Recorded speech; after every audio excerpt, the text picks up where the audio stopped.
عرب Islamic سمٹ کے ہمارے special segment کے موقع پر FM 107 کے اسٹوڈیو سے لائیو ہمارے بیچ موجود تھے Ahmed Jasim Al-Muzaffar, chairman of federation of global engineers Qatar. ہمارے مہمان نے قطر کی میڈیشن پالیسی کو امن کا ایک مؤثر طریقہ قرار دیا۔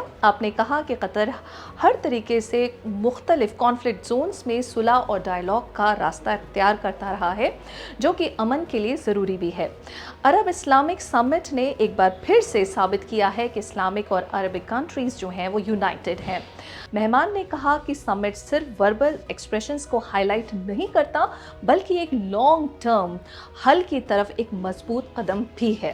اس موقع پر ہمارے مہمان نے اردو ریڈیو کے ڈائریکٹر خلود الحمیدی کا بھی شکریہ ادا کیا۔ I wish all the success, for the meeting today, which is being attended by the presidents of the Arab and Islamic world, and to come up with solutions actually that are very strong to face Israel and to limit its arms in this area.